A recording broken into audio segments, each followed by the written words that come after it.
Bonjour, je vais vous présenter un tutoriel pour paramétrer IPTB pour le scénario pédagogique qui est proposé.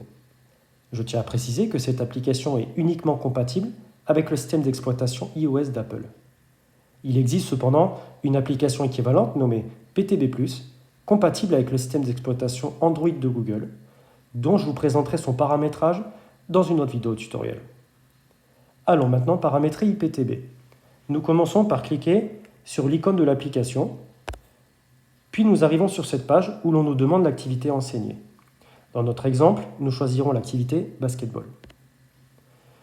Il nous faut maintenant paramétrer les matchs de l'application. Nous devons alors commencer par choisir la couleur des deux équipes qui s'affrontent.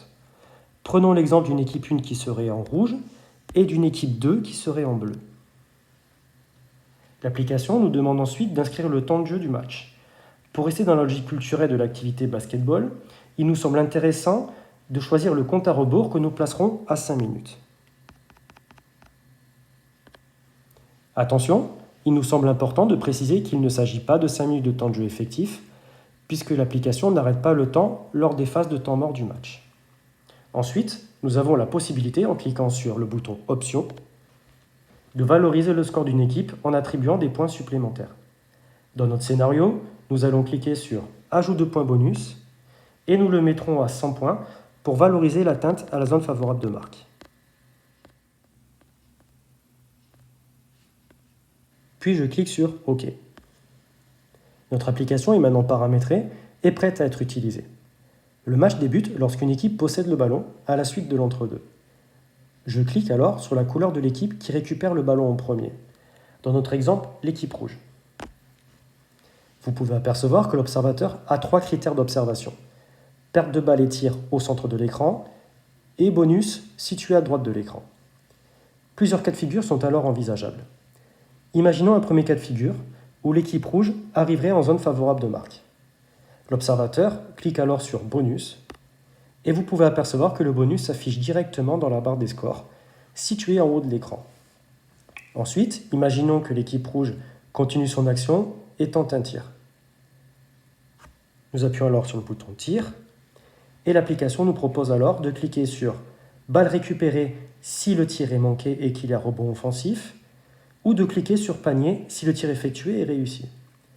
Si je clique sur balle récupérée, l'application s'adapte et garde la possession de balle à l'équipe rouge.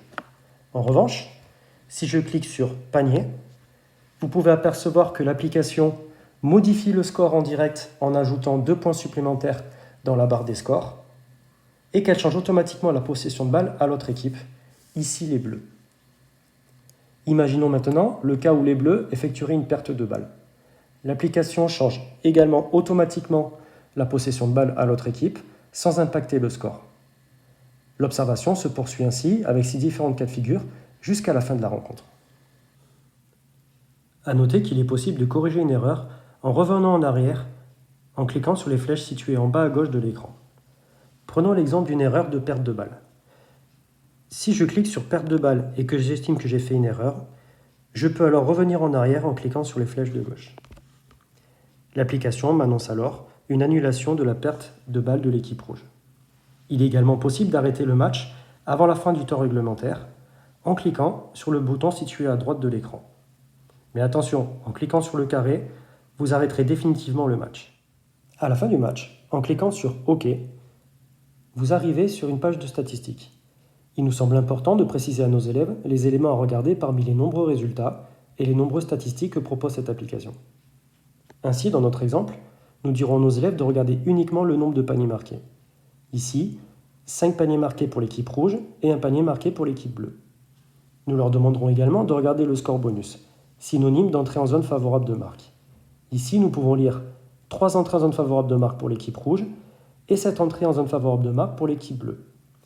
Vous avez la possibilité, en cliquant sur l'icône mémo en haut à gauche de votre écran, d'écrire éventuellement des remarques. Et vous pouvez également enregistrer vos résultats en cliquant sur l'icône archiver en haut à droite de votre écran.